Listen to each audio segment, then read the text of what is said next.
Donc voilà, cette vidéo pour vous expliquer l'utilisation du module doc-test de Python pour organiser ses propres tests. Les organiser dans les docstrings. Alors, je vous montre, j'ai écrit un petit fichier Python.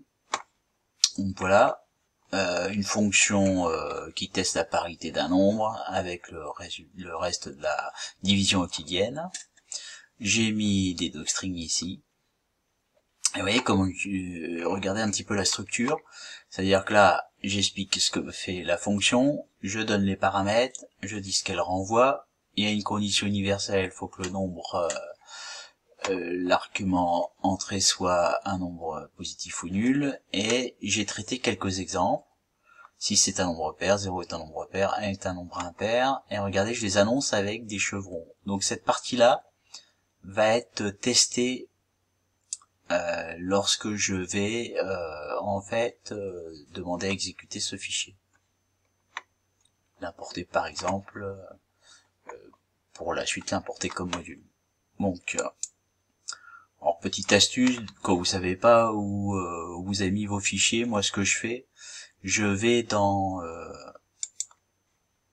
ici, vous voyez, je vais dans mon explorateur Windows, je récupère mon répertoire, je fais un copier-coller, et la commande change directory, cd, vous collez. Si le CTRL V ne marche pas, vous avez clic droit de la souris, souvent ça fonctionne.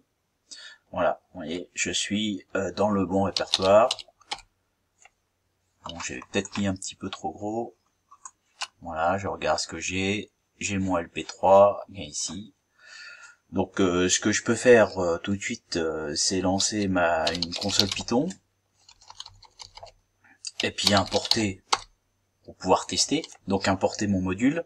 Alors comment on importe un module? Eh bien on fait import LP3,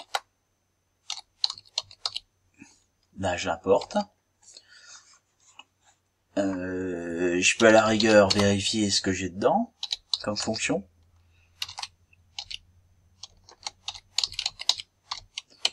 Voilà. Je vois pas ma fonction qui m'intéresse, et pair, elle est ici. Bon, je peux la tester.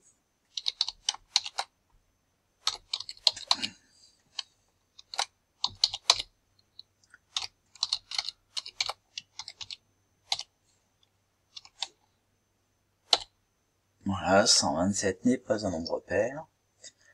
Donc voilà pour cette première partie. Alors là, ce qui m'intéresse, c'est de pouvoir tester, en fait, d'organiser mes tests.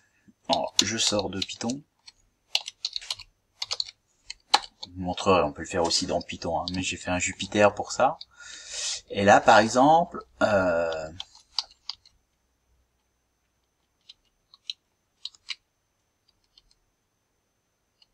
c'est cette commande ici. Ici, je vais lancer mon LP3 test, mais surtout, je vais le lancer avec d'autres tests. Il va me tester mon fichier. Alors, il m'a testé, mais il me dit rien. En fait, il me dit rien, c'est surtout que tout est ok, donc il avait rien à me dire. Si je veux, vous voyez ici, si je veux qu'il me donne le compte rendu, je mets l'option V pour verbose. Voilà. Donc là, il m'explique. Il me dit j'avais plusieurs choses à faire, je vais essayer voilà, je devais passer plusieurs tests. Il y en a 3 et aucun n'a posé de problème. Alors on pourrait s'organiser pour avoir des tests qui posent des problèmes. Hein, d'ailleurs je vous conseille de le faire, ça va être un exercice. Je remontre au passage le fichier. Hein, donc par exemple on pourrait très bien, imaginons ici, on n'a qu'à dire que, je vais même en rajouter un pour vous montrer comment on fait. Voilà, 3 chevrons, et pair de 127, et bien justement, on va dire que 127 est un nombre pair.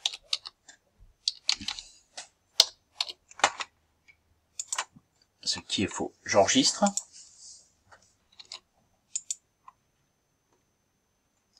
Je relance. Alors là, je vais mettre verbose ou pas, comme il va pas être d'accord. Voilà. Là, il me dit, ok, j'en avais 4 à faire, mais voilà, il y en a 3 qui n'ont pas posé de problème, et il y en a un qui a posé un problème, c'est celui-là.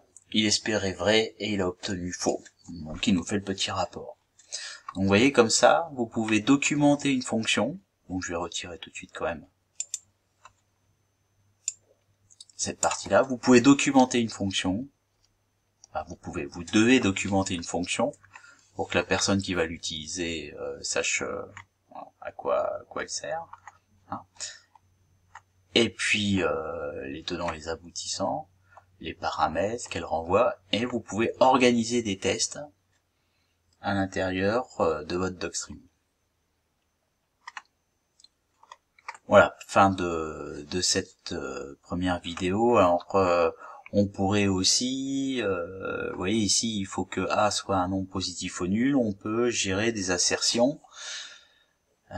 Ça fonctionne aussi. J'ai développé ça plutôt dans Jupyter du coup.